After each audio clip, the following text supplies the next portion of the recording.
Bonsoir mesdames, bonsoir messieurs, ravi de vous retrouver une fois de plus dans cette édition. Les léopards de la RDC ont dévoré les écureuils de Bana et se sont qualifiés pour le barrage de la Coupe du Monde Qatar 2022. Les chefs de l'État Félix-Antoine Tshilombo Tshisekedi a effectué les déplacements du stade Martyr pour aller encourager l'équipe nationale de la RDC. Nous avons ici les commentaires de Jules Boulembi.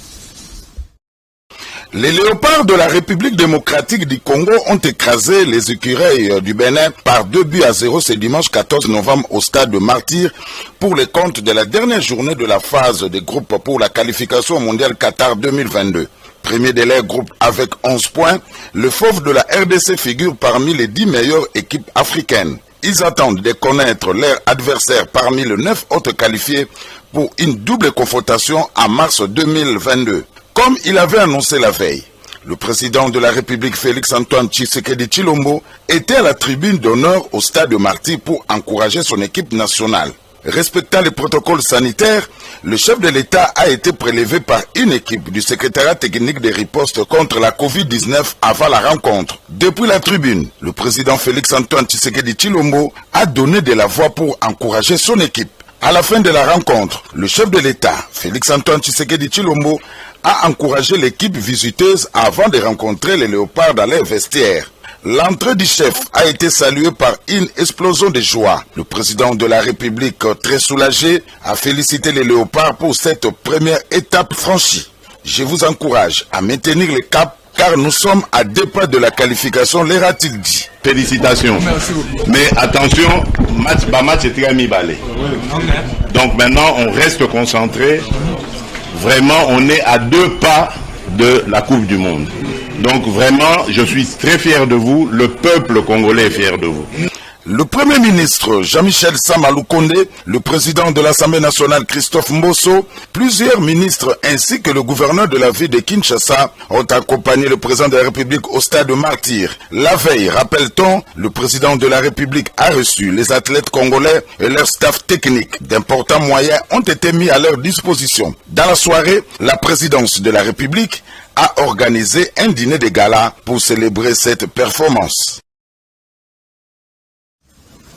Comme l'a signalé Jules Boulembi, après la qualification de Léopard, donc le chef de l'État Félix-Antoine Tshilombo Tshisekedi a offert un dîner de gala aux officiels congolais au cœur duquel il a lancé l'opération Objectif Qatar 2022. Nous avons une fois de plus le commentaire de Jules Boulembi.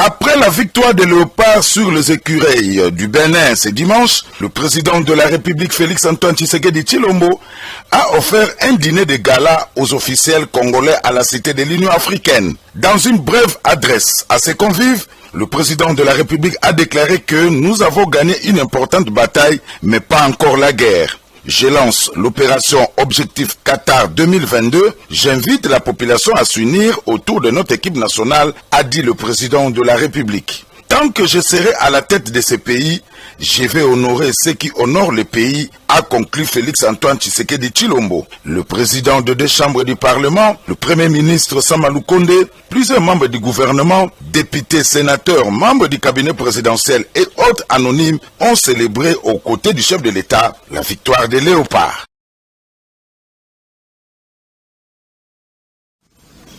À Kinshasa, l'ambiance était donc au rendez-vous avant, tout comme après le match du dimanche. Il faut dire qu'il y avait opposé les léopards de la RDC et l'équipe du Bana, et les Kinois n'ont pas manqué de s'exprimer au micro de Naomi Mbeza et Shomi Kashiama. Très bien commencé, nous avons l'impression de gagner le match. Il n'y a pas de doute, bien qu'ils soient en train de se débrouiller, on n'a pas peur.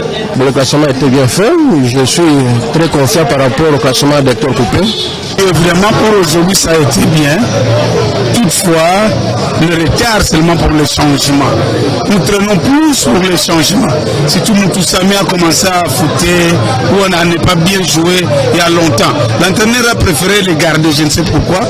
Mais c'était sa façon de voir les choses. Mais à la fin, il a fait quand même ces changements. Ça a marché pour aujourd'hui. L'essentiel pour le match, c'est de gagner. Il n'y a pas autre chose. Quand on a gagné, on oublie tout ce qu'on avait. On se réjouit. Je suis vraiment très content. Très content pour le pays. Autre chose à présent, la COP26 appartient désormais au passé lors de la cérémonie des clôtures. Le week-end dernier au Royaume-Uni, les 200 parties prenantes ont enfin adopté le pacte climatique de Glasgow. Ici, commentaire signé Prince Henry. La 26e conférence des parties sur le changement climatique s'est achevée le week-end dernier à Glasgow, en Écosse.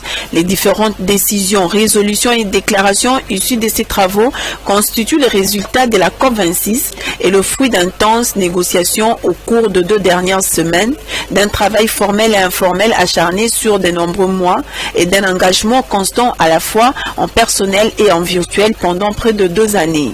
Le pacte climatique adopté constitue un compromis mondial qui reflète un équilibre délicat entre les intérêts et les aspirations de près de 200 parties aux principaux instruments du régime international qui régit les efforts mondiaux contre le changement climatique. Sous la présidence britannique dirigée par Alok Sharma, les délégués ont conclu des accords qui renforcent l'ambition dans les 3 piliers de l'action collective pour le climat. L'adaptation a fait l'objet d'une attention particulière lors de délibérations. Les parties ont établi un programme de travail pour définir l'objectif mondial d'adaptation qui identifiera le besoin collectif et les solutions à la crise climatique qui affecte déjà de nombreux pays. Le réseau de Santiago a été encore renforcé en élaborant ses fonctions d'aide aux pays pour traiter et gérer les pertes et les dommages. La CMA a approuvé le 2 registres pour la contribution déterminée nationale et les communications d'adaptation qui servent des canaux d'information circulant vers le bilan mondial qui doit avoir lieu tous les 5 ans à partir de 2023. Les financements a fait l'objet de discussions approfondies tout au long de la session et un consensus s'est dégagé sur la nécessité de contribuer à accroître les soutiens aux pays en développement. L'appel à au moins doubler les financements de l'adaptation a été bien accueilli par le parti. Le devoir d'honorer l'engagement de fournir 100 milliards de dollars américains par an des pays développés aux pays en développement a également été réaffirmé. Et un processus de définition du nouvel objectif mondial sur la finance a été lancé. Alors juste après donc cette cérémonie de clôture de ces activités, la VPM Eve Bazaïba s'est donc exprimée et s'est donc exprimée ici. Les propos sont recueillis par Prince Henry. Que signifie adaptation pour la République démocratique du Congo dans le cadre de lutte contre les changements climatiques? Il s'agit bien entendu de nous adapter à la nouvelle donne des réchauffements climatiques. Ce qui va nous permettre non seulement d'avoir la force résiliente de faire face à ces enjeux du climat, mais aussi et surtout contribuer à atteindre l'objectif que nous nous sommes assignés de maintenir la température planétaire à 1,5 degrés Celsius, car cela va de la vie de toute l'humanité.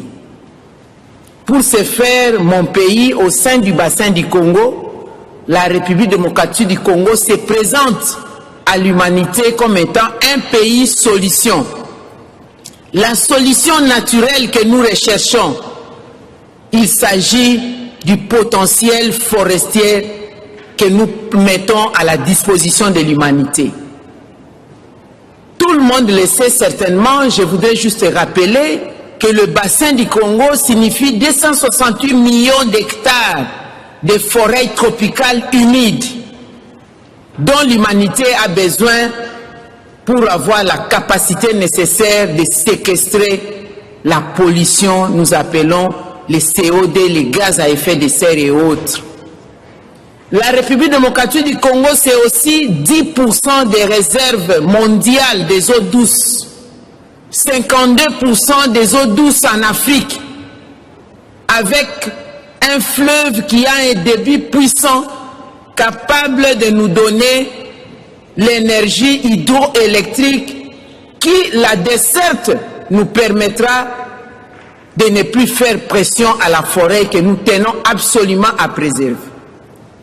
L'adaptation pour nous signifie aussi la République démocratique du Congo met à la disposition de l'humanité ces minerais stratégiques.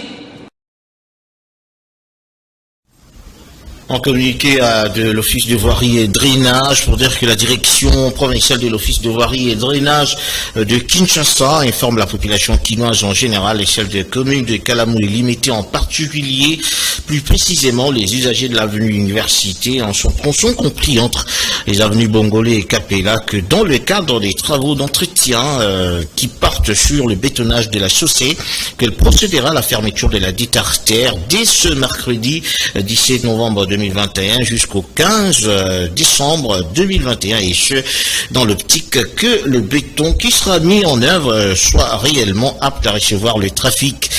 Le DPK de l'OVD présente ses excuses pour les désagréments qui en découleront et exhorte les usagers d'emprunter l'avenue Kassangelo comme déviation au niveau du rond-point Iolo médical. Fait donc à Kinshasa le 15 novembre 2021, le directeur provincial Alain Chimbalanga Ntambwe. On continue donc cette édition pour dire que les séances de mise à niveau pour la simulation du nouveau modèle de validation de la norme ETIE se sont clôturées le week-end dernier. La coordination nationale de l'ETIE RDC s'est donc félicitée de la dernière séance de l'auto-évaluation. Ici, nous avons le commentaire de Jean Pinjonji. Mélange du nouveau modèle de validation divulgué et assimilé et l'auto-évaluation avec les parties prenantes, désormais une réalité à l'ETIE, République démocratique du Congo. Toute cette opération en chaîne qui devra se poursuivre à Lubumbashi et à Kolwezi serait presque le sentiment du devoir accompli en moins de 60 jours du début de la validation de la RDC à la norme ETIE par les instances de l'ETIE internationale. Dans un groupe où il y a beaucoup d'acteurs, surtout qui proviennent du gouvernement, des entreprises et de la société civile, le débat restera toujours houleux. Parce qu'il faut d'abord que nous puissions avoir tous la même compréhension de ce que nous sommes en train de dire ou de faire ou de notre évaluation. Mais à l'issue de toutes ces discussions, nous avons vu qu'on a chuté par des notes claires et qui ont montré le niveau de l'évolution de notre processus ITE dans notre pays. Avec 10 voire 11 mesures correctives déjà conformes à la norme sur le 13 autres fois épinglées par le validateur, le ratio est efficient. Seulement, le travail de peaufiner le processus devra continuer. Il y a des mesures, par exemple, je prends un exemple, c'est sur la production et la valorisation de la production. C'est une mesure qui a posé beaucoup de questions ici et beaucoup de problèmes, mais nous voyons qu'on a beaucoup évolué et que le score peut être très bien. Mais il n'a pas encore atteint le pleinement satisfait. Donc c'est là qu'il y a des petits problèmes, mais on y travaille. On sait qu'il y a beaucoup de données qui sont déjà dans le rapport et sur le site pour continuer à y travailler. Mais il y a une mesure particulière qui n'était pas sous les 13 mesures, c'est la propriété effective. Aussi sous cette question, le consultant que nous avions pris pour nous faire une analyse indépendante a dit que le niveau était faible. Mais on a vu avec les actions du comité exécutif que cela est en train de s'améliorer. Donc dans les 2 mois, nous ne devons pas nous coucher sur nos lauriers, mais nous devons faire attention pour que ces mesures soient remplies. Allez, donc on parle politique pour dire le parti politique Autre Vision du Congo, à travers son président interfédéral Brèche Engali, a procédé à l'implantation de ce parti cher à Didier Boudimbu dans la commune de Ngalema. C'était donc le dimanche dernier, Naomi Benza pour ce reportage.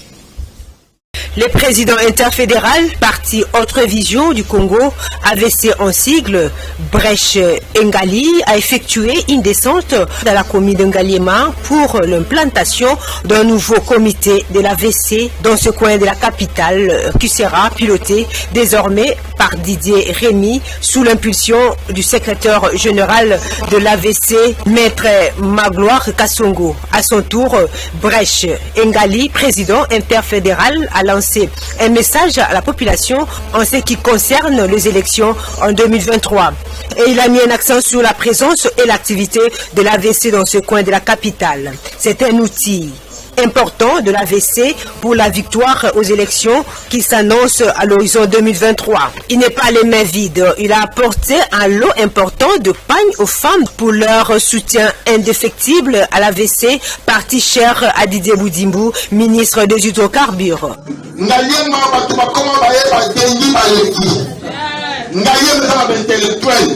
Mais dans la condition de parce que Bozan a de vérité.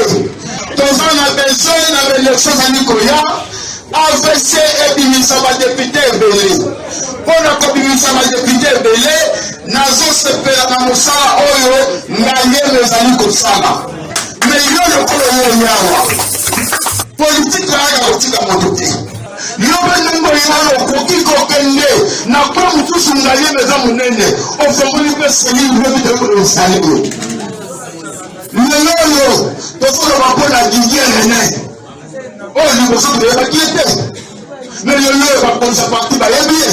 Signalons que l'AVC soutient la vision du chef de l'État, Félix Antoine Tshisekedi, et se prépare en conséquence pour gagner les élections en 2023. La synergie des syndicats des enseignants a rejeté en bloc toutes les options de la commission paritaire de l'EPST en Mbouela-Lodge, Congo central. Elle a mis en cause la circulaire qui exige aux parents d'élèves de payer $300 américains tout en maintenant de poursuivre la grève qu'elle a déclenchée. Cette synergie des syndicats des enseignants invite donc le président de la République de prendre son courage politique et sauver la référence de la gratuité qu'il a initiée lui-même. Image de commentaire. L'Assemblée générale de la synergie des syndicats des enseignants, c'est lundi 15 novembre, a été portée essentiellement sur l'évaluation des assises de la commission paritaire de Mbouela-Lodge au Congo central. À cette occasion, la synergie des syndicats des enseignants a dénoncé la mesure prise par la commission de revenir à l'ancien système de la prise en charge des enseignants par les parents d'élèves, une option qui marche sur la réforme de la gratuité des chefs de l'État, Félix Antoine Tshisekedi Tshilombo. La synergie ne partage pas la mesure de faire payer les parents $300 américains suivant la circulaire autorisant cette paye. Cette mesure n'a pas été prise en commun accord avec l'association des parents d'élèves, est une discrimination des enseignants des écoles primaires. Face à cette mesure que les enseignants qualifient de dérapage de la part de la commission paritaire de l'EPST, la synergie des syndicats des enseignants invite notamment l'ANSECO, les organisations de la société civile et les chefs de l'État, l'initiateur de la gratuité de l'enseignement, d'intervenir sans délai pour sauver la scolarité des enfants en péril et sauver les parents de la prise en charge des enseignants. Entre-temps, la synergie des syndicats des enseignants maintient sa grève qu'elle a déclenchée. La commission paritaire de Kisantou a été convoquée dans le but de comploter contre la gratuité de l'enseignement initiée par le président de la République, chef de l'État. Les enseignants réunis en Assemblée générale félicitent l'ANAPECO pour sa position contre la résurgence de la prise en charge des enseignants par les parents. La synergie demande aux parents de considérer comme acquis le droit à la gratuité de l'enseignement et de refuser de payer les frais exorbitants exigés par les écoles. La synergie interregroupement de plusieurs organisations syndicales et d'autres organisations du secteur de l'EPST, elle a déclenché la grève depuis le début de la rentrée scolaire 2021-2022. Elle ne participe pas aux travaux de la commission paritaire de Mbouela-Lodge au Congo central. Elle tient mordicus sur le départ du ministre de l'EPST, Tony Mwaba. On clôture donc cette édition pour dire que les membres de la famille et les amis du feu docteur Lipombi Dominique ont rendu un dernier hommage au désormais ex-médecin directeur de la maternité de Kintambo. C'était donc à travers une messe de suffrage dite à la paroisse Sainte-Anne dans la commune de la Gombe. Nous avons le reportage signé Jean Punjonji sur les images des Pitu Kizaza. Quand vous perdez quelqu'un de votre famille, un ami et proche, ne soyez pas triste. Pourquoi? Il y a quelque chose de plus certain, c'est l'espérance que nous avons, c'est la résurrection de Jésus-Christ qui nous donne cette garantie-là. Un dernier hommage au docteur Lipombi Dominique a été rendu à la paroisse Sainte-Anne à la Gombe dans un office religieux pleinement symbolique. Épouses, enfants, membres des familles et amis ont avec reconnaissance remercié l'Éternel Dieu pour les moments chaleureux passés aux côtés du désormais ex-médecin directeur de la maternité de Kintambo. Et les témoignages sont tous élogieux. Un homme doux, un homme calme, un homme intelligent, un homme aimable. Il était toujours là à côté pour résoudre les problèmes lorsque vous lui intéressez. C'était un homme à une intelligence supérieure. C'est une perte pour la famille, une perte pour notre pays et une perte pour le monde parce qu'il ne soignait pas seulement les Congolais, mais il soignait tout le monde. Évêque et prêtre de la paroisse Sainte-Anne ayant connu feu le docteur Lipombi Dominique garde de lui des souvenirs d'un homme mature, humble, serviable et disponible pour des causes nobles. Et celui qui m'a marqué, c'est sa douceur. Il était très doux, pacifique et plein d'amour pour les autres. Il ne se fâchait jamais et il était compatissant à la misère des autres.